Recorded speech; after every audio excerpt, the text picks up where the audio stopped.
This viewpoint gives us a little bit of a picture of the California coastline. Here we are again by the Pacific Ocean.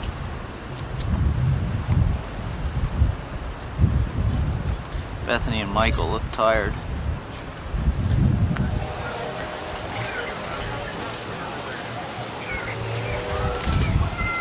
There are these huge elephants outside the entrance. Now, Corky is a Pacific Harbor seal. He is a true seal, not to be mixed up with the sea lions. And we're this way, that's a boy. See how his back flippers move back and forth? How about if we go this way, little buddy? That's the way, good job. All right, nice. Talk.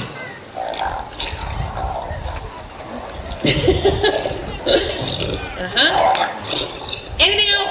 Thank you, Corky. Come on. Roll. That's it. All right. That was Corky, our Pacific Harbor seal. You've got one last thing to do, little buddy, and that's to show off your key. Hi, Jenny. What do you think of your prize? Pretty neat, huh? What kind of car did you bring today? Handstand. Watch the power of those front flippers. All right. Good. Should I have Harpo show that off by having him show off his vocalization, right? Good job. Harpo, how about a nice one flipper handstand? Good job. Way to go. Go! He's on his way with the siding jump and the backflip. Nicely done, Rusty. Wahoo is a great horned owl. He gets his name from those little tufts of feathers above his head. He can actually hear a mouse squeak from a half a mile away. Now, what's the other feature that really stands out about him on his face there? Eyes, very good. He's got beautiful, huge eyes. She's going to do a soar all the way down to this rock. So we're going to ask everybody here in the front row especially, have you ever heard of the California condor? Quite a few of you have, as most of you probably know that. Just kidding, just kidding. There she goes!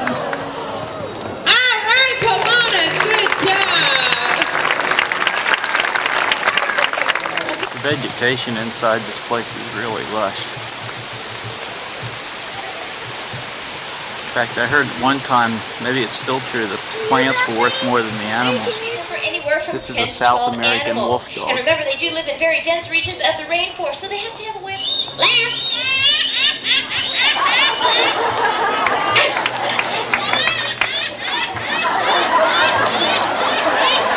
Side to side, attaboy, halfway there. This is a Nice, Quadamandi. whoa, nicely done, Bruce. A llama can carry up to 30% of his own body weight, and llamas have great digestive systems for pack animals. This is a river otter. I'm gonna go like slip backstage and see if you can even notice as I'm gone. Okay, wait, this isn't it yet. I want to feed him first. Here we go. Stand up. Oh no, you gotta stand up for another second. There you go. Attaboy. And go sliding along on their bellies. Yeah, he's paying much better attention. I really just wanted to get him out here real quick. Cowabunga. Kasoo. Oh, that was it. I already did. She did with her camera.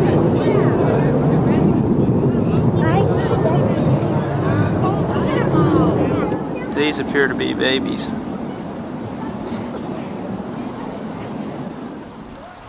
The ostrich.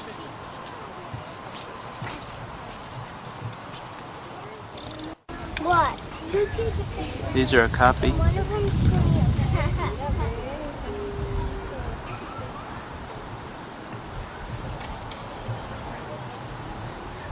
¿Por qué? ¿Por qué tiene acá esto?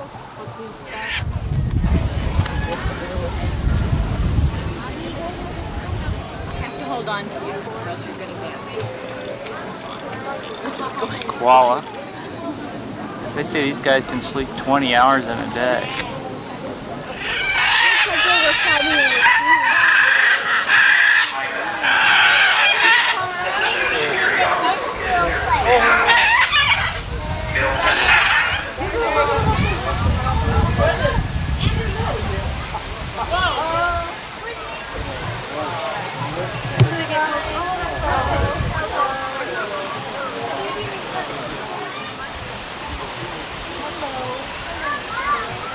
one you want? You want that one or that one? These are the lowland gorillas.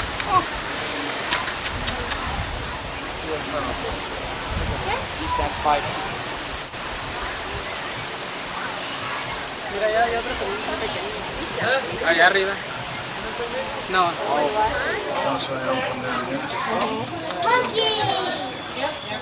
These are the chimps. Go to the other side and see them play. Actually, they're pygmy chimpanzees. Yeah. This is the snake. Let's go over there and take This is a gavile, along with two gavile admirers.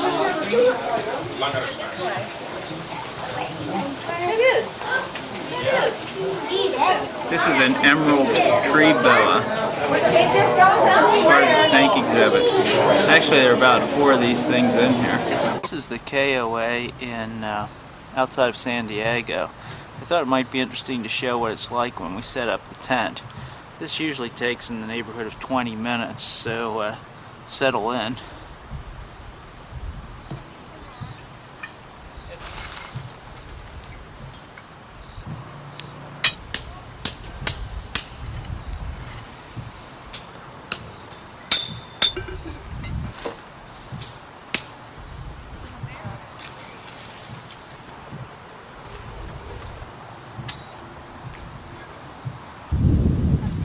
And there it is now, all set up and ready for occupancy, so to speak.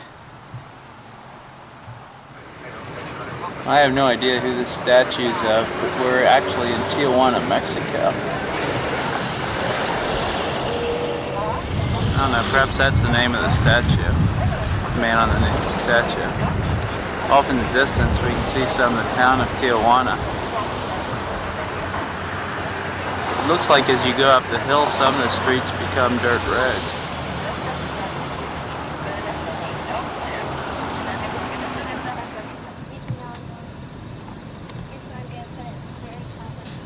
Well, we haven't actually been in Mexico very long, probably about 15 minutes.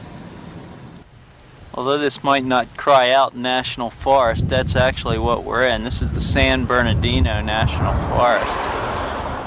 As you can see, the vegetation is pretty scruffy looking here. Here we see the kind of foliage that these trees are having on them.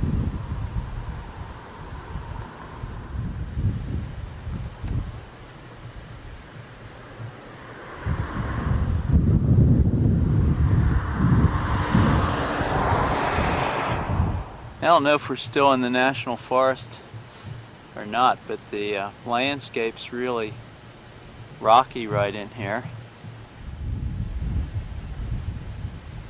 The bushes are really kind of scruffy looking, and there's some cacti in the region.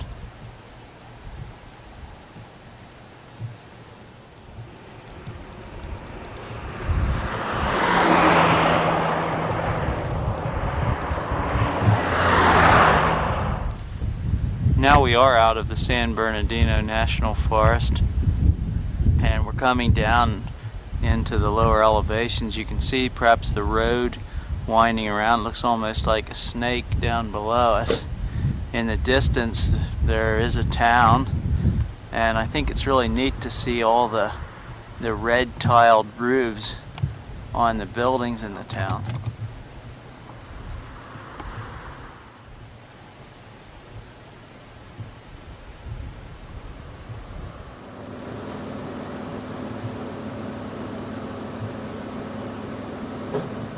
Now that we're inside this national monument, I think the vegetation has taken a step down even from what it was in the San Bernardino National Forest.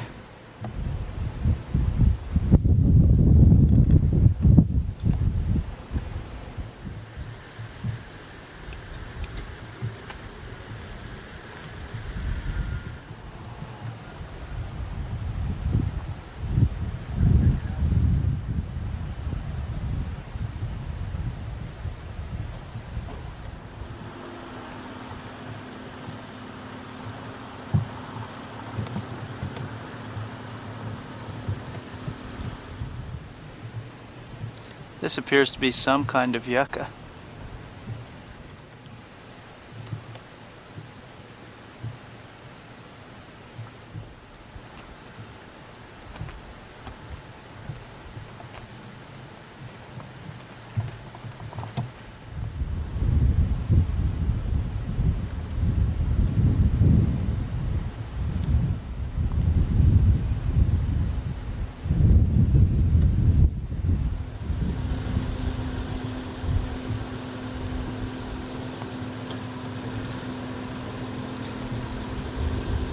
The information markers indicate that flash floods occasionally come down from the mountains up here. And Kathy has me on the lookout for sidewinder rattlesnakes, which apparently are in this area.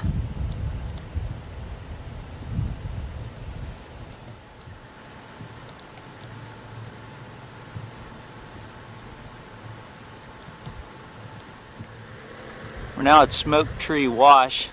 This kind of tree is a smoke tree. And another smoke tree with the mountains rising behind it. And that's a close-up view of some of the foliage of the smoke tree.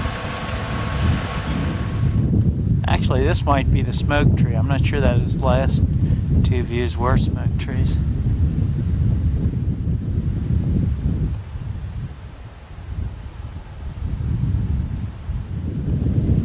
This plant is called the ocotillo. As this shows, the ocotillo has some rather definite cactus type spires on it. Evidently it gets really beautiful red foliage during the springs and autumns. And this is a cholla cactus, and in fact you can see there's a whole garden of these things around here. This is what the top of the cactus looks like. They're really very pretty. Now, although these yucca look pretty nice, what's really impressive here, I think, is that off in the distance there are absolutely huge boulders.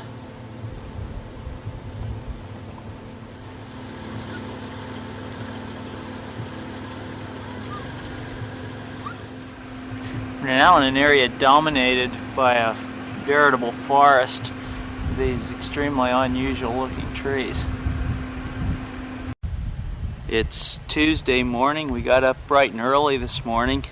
Actually at, it must have been around 3:30 or so is when we woke up and broke down the tent. We left our campground in, I guess it was Barstow, about 4:15 this morning, and now we're at Death Valley, entering Death Valley. We hope to be out of here by about noon today. We just came down from Jubilee Pass, and this is the view off into the distance, into the valley.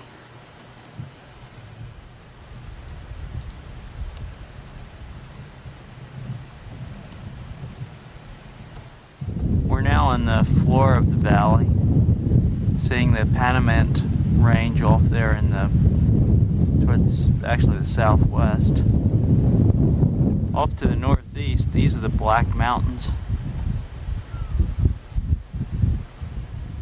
Notice those really black mounds in front of the mountain range. I'm not really sure why they're like that.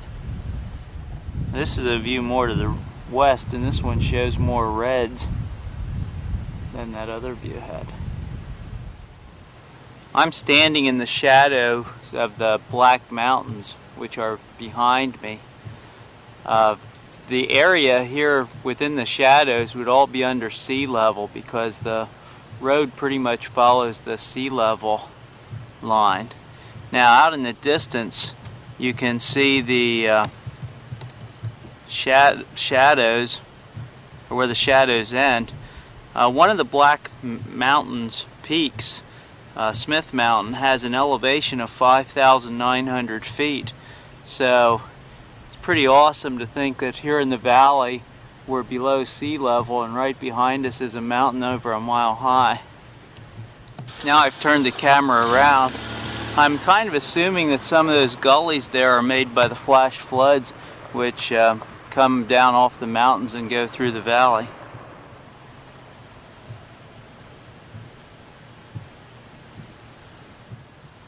I'm not really sure what caused that feature, but it's really weird looking.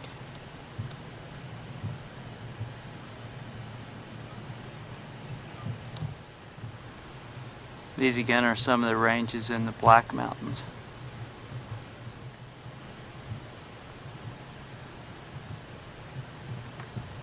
We're now near Badwater, which has an elevation of 282 feet below sea level. The water that we're seeing here is actually saltier than seawater. Seawater is about 31% salt.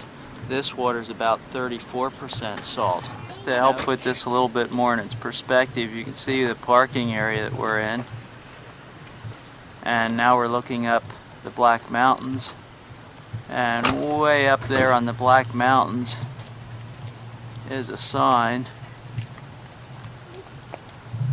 which says sea level. Now up in the right hand corner of this picture again is that sign about sea level. And here Michael and Bethany are at Badwater. Michael, I'd like to see a face.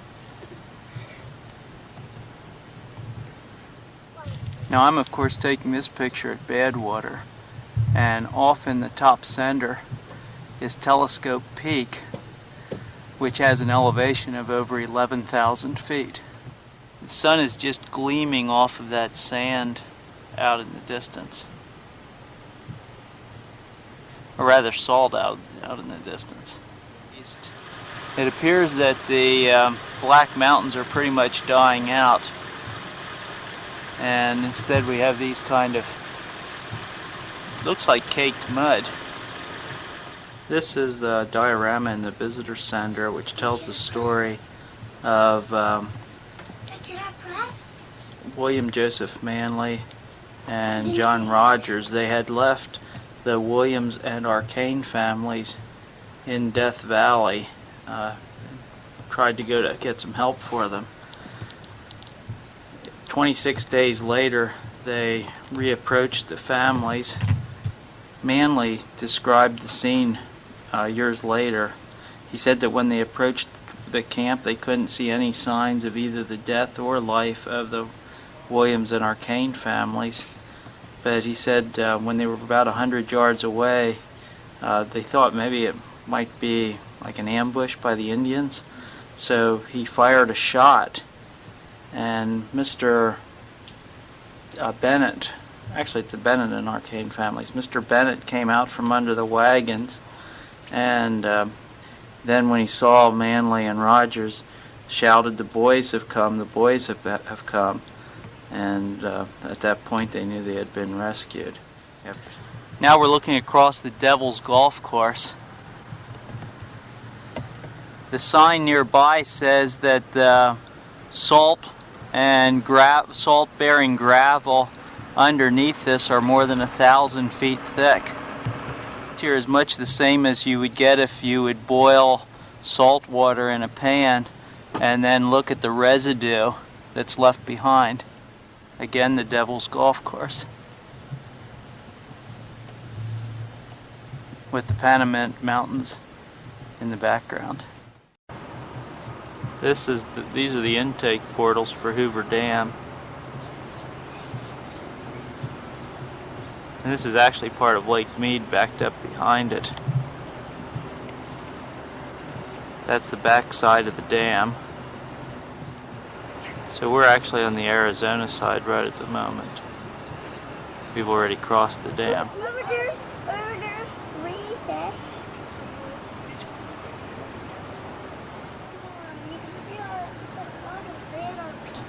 The little guys are noticing that there are a lot of fish visible down below.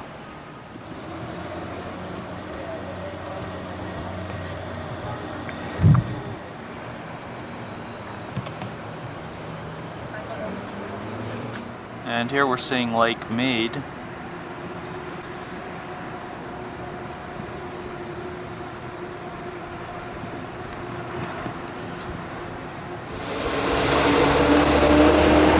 This is one of the generating plants down at the bottom of the dam.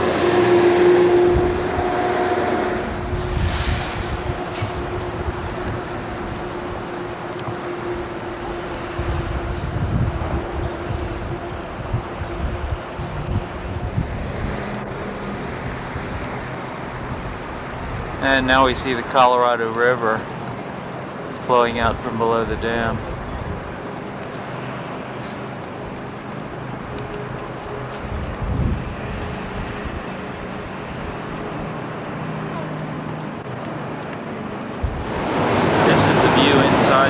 Nevada power plant. Here we go, all the way down along the rails, please.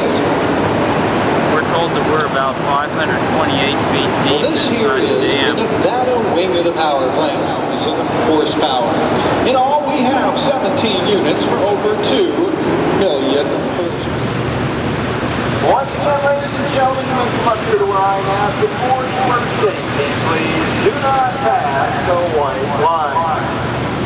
Well, back, look straight ahead, those bridges, you can see part of the road. Now that road is very narrow. It has a 45-degree turn that exits out to Highway 93.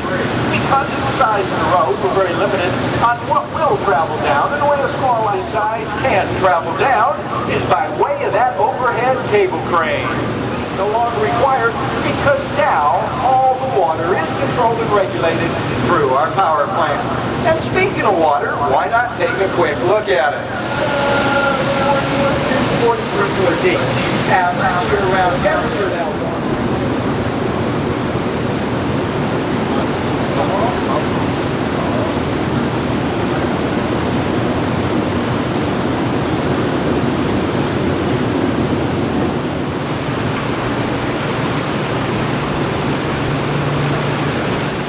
This is at the bottom of the Arizona side of the generating plant. This is one of the diversion tunnels that was built to divert the water away from the dams to allow for the construction of the dam.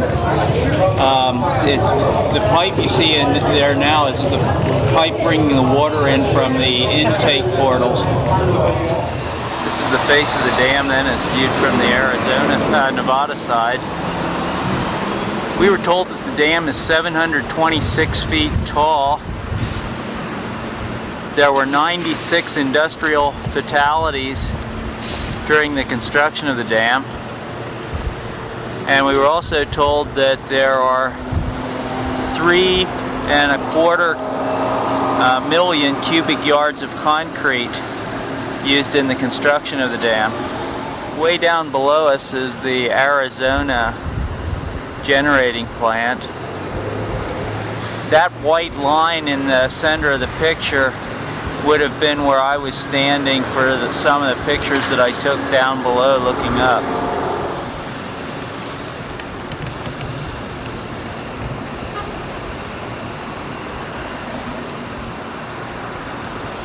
The construction on the right of the picture is for a new visitor center.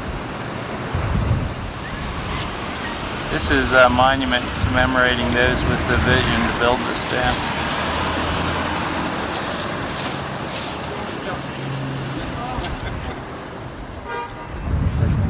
Lake Mead in the background, by the way, was named for Elwood Mead, who was the something like the commissioner of the land reclamation or something like that, and was instrumental in the building of this project.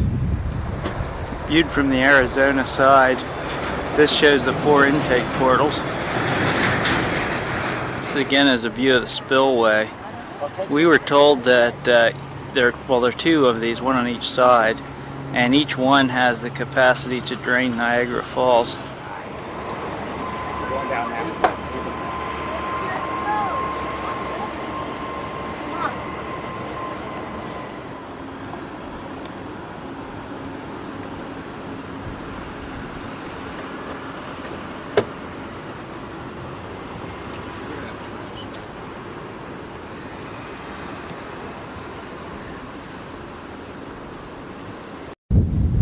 Now south of the dam, picking up a view of the Colorado River.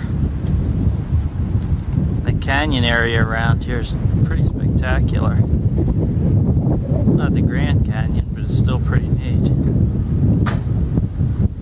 It's now Thursday the 19th, and we're entering Grand Canyon National Park.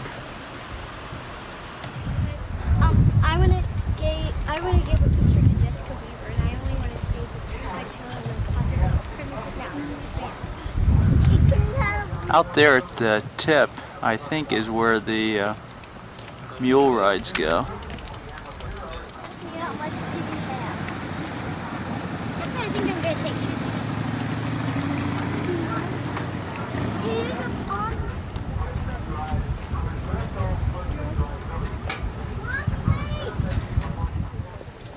This is the view from Maricopa Point. We took the shuttle bus out here and had a little bit of a hike to get back here. Again, in the lower center, we see Bright Angel Trail. You can see the shadows of the clouds here in the canyon.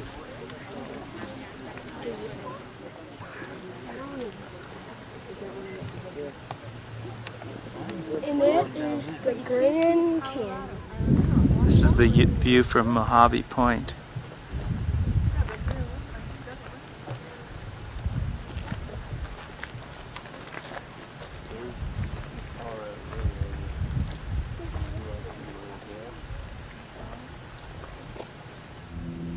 Far down below here at Mojave Point, we can see the Colorado River.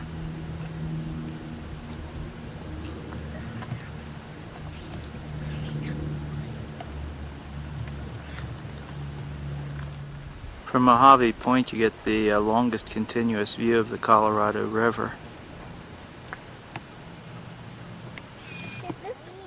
And the white there indicates the rapids in the water.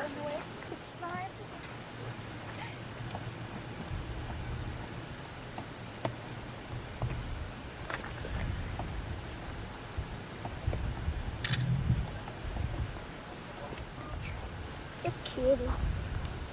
Down.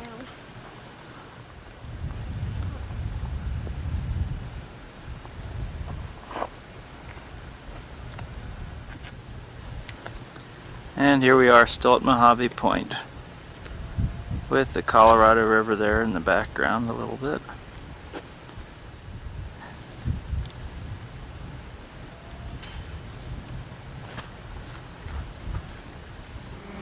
We're now at Pima Point.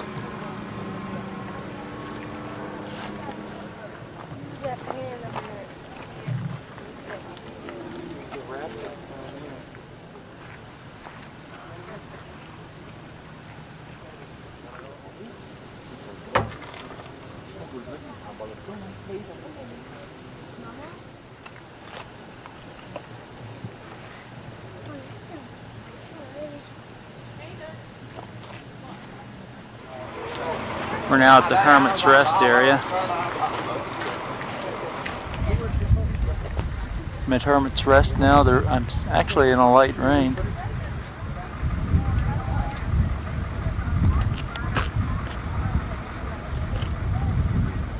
This tower at Desert View was a 1930s attempt at interpreting Indian life. Here's what you see from Desert View overlook. Out in the distance would be the Navajo Indian Reservation. We were told that the temperature in the canyon's about 20 degrees warmer than it is up on the rim. And when it's raining on the rim, the rain doesn't actually reach the bottom of the canyon, it evaporates first. Again, the view from Desert View. This is the view from Lippon Point. In the distance, we can see the Colorado River. We're told that the canyon is about 10 miles wide and the river is 1 mile below us down there. Again, from Lippon Point, you see the river and the winding around in the distance. The water down there, the river, at some points is 300 feet wide. Perhaps you can hear the thunder in the background. We just waited out a rainstorm and hailstorm here at Moran Point. The rains were very heavy. Looking across to the north rim, it looks like it still's going to be raining over there.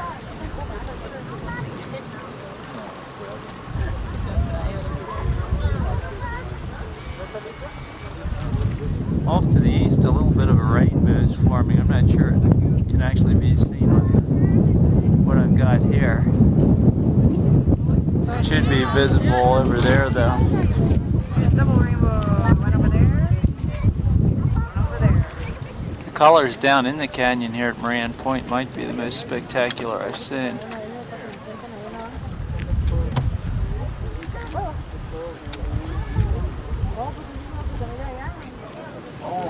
think that rainbow is a little more pronounced right now.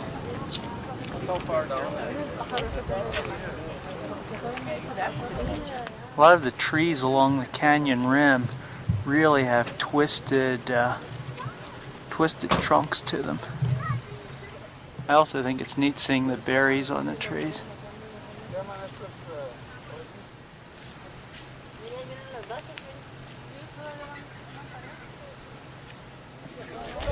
We're now at Grand View Point.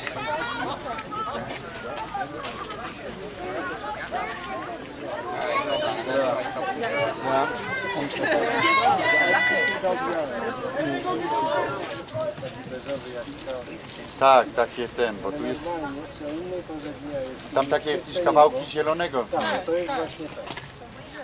Right here we're looking at Duck on a Rock.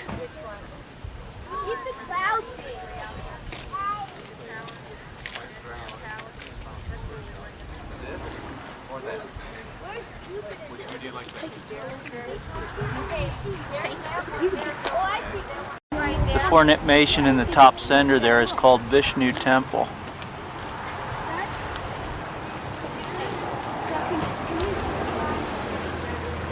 It's now early evening and we're back at Desert View Overlook, hoping to get a sunset.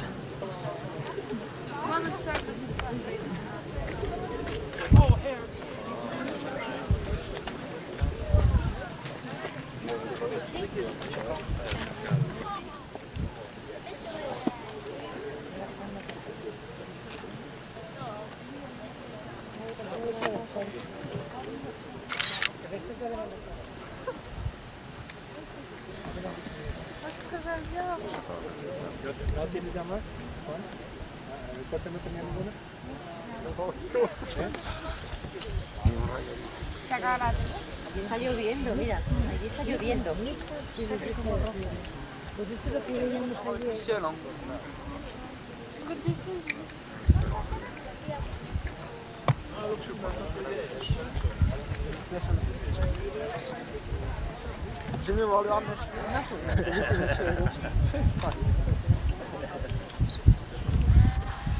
I agree, and I would definitely suggest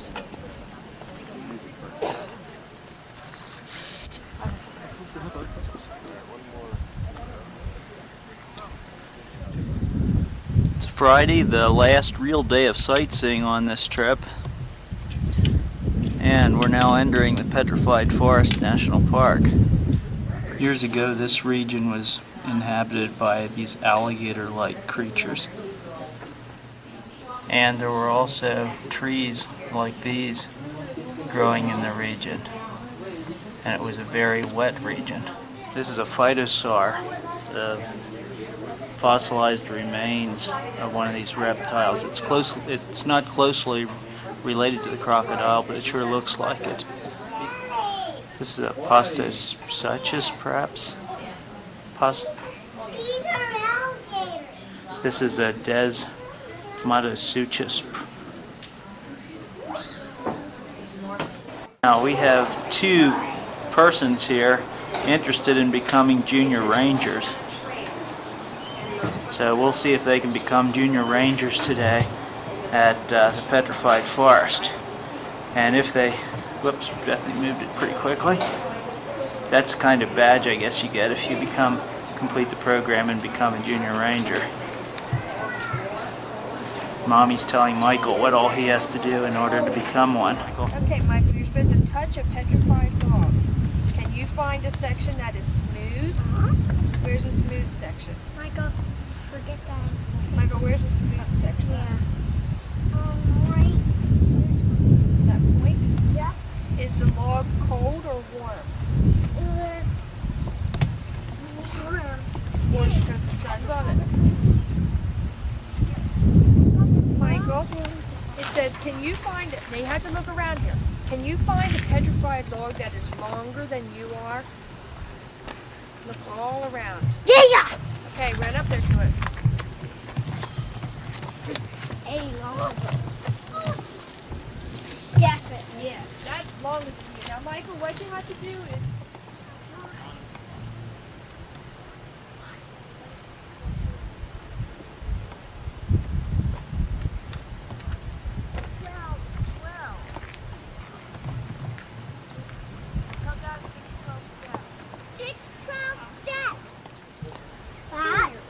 There isn't really any noteworthy tree in the area, but boy, these petrified logs are everywhere.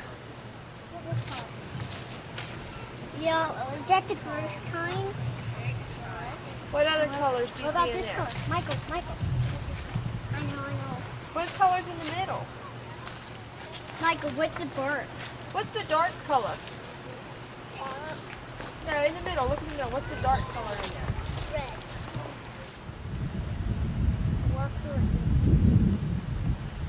Why did I see that? Michael, you also have to watch for birds. Little eagle-eyed Michael spotted this guy.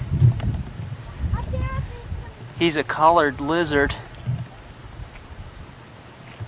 And he happens to be one of the things Michael had to spot in order to become a junior ranger.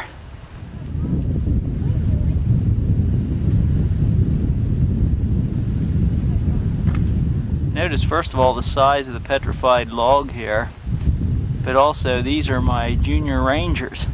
Bethany's already finished all this. We haven't even left the visitor center area, and Bethany's already finished what it takes to make her a junior ranger. And I think Michael's all but done. Yeah, Michael's done too, except he still needs to look for some more wildlife.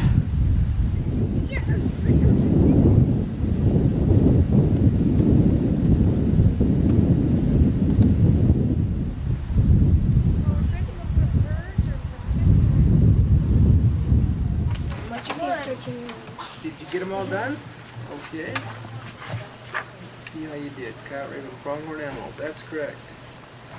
That makes sense, okay.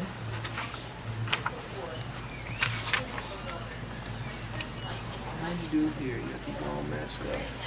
Beautiful, that's perfect. You did a very nice job. Fly. We got quite a few flies and ants in the area, don't we? We saw the ants. Did you? I saw a couple of tiny ones. Did this one too, okay. Well, it's very nice. You did a good job. Both of you did. Okay, now, congratulations, Bethany. It's a badge for you. Thank you. Whoa, there's yours. Okay. Congratulations, you did a very nice job. What do you say? Thank you. Here, let's put them on you, then, Daddy. These are our two junior rangers.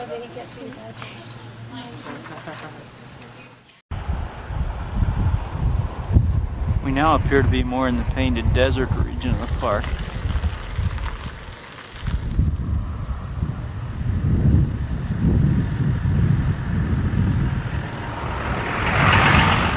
This plateau or whatever is for obvious, well actually there are more than just this one here. They're called the flat tops. In fact, the flat tops even extend over to the other side of the road.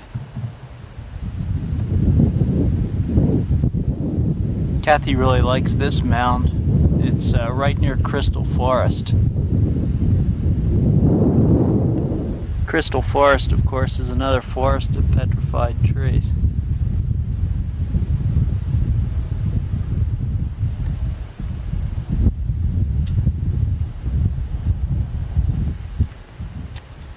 This is Jasper Forest.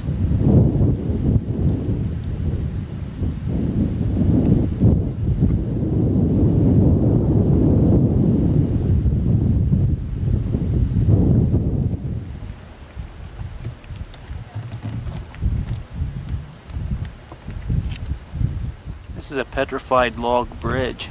In 1886, a cowboy named Payne rode his horse across this bridge in order to collect $10.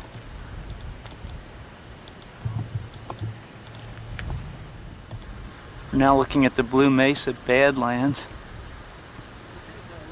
It's interesting to note that there's some petrified logs perched on top of some of the Badlands. Still at Blue Mesa.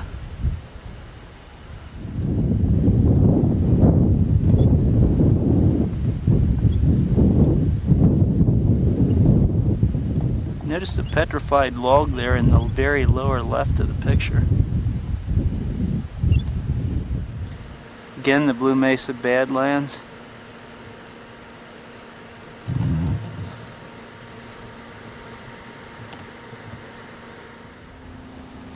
I would suppose that the colors below us here are what gave this place its name.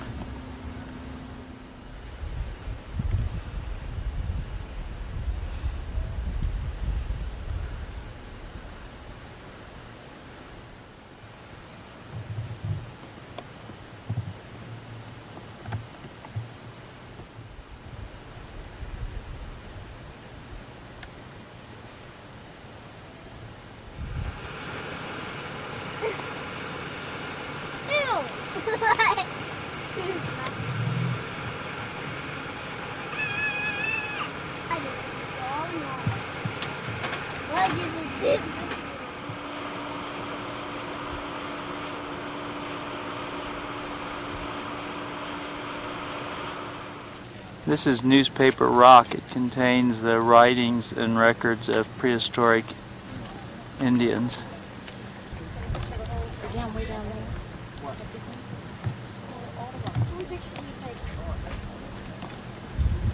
And that's about as close as we were able to get to it.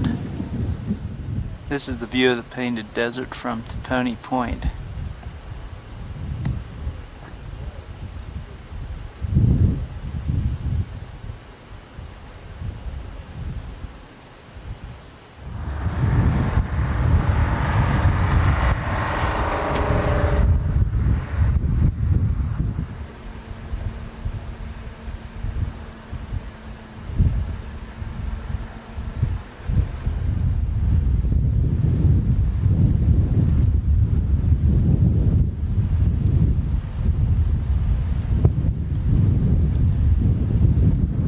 Well, it's Saturday. We've driven through New Mexico now, entering Texas, planning on sleeping in Amarillo tonight.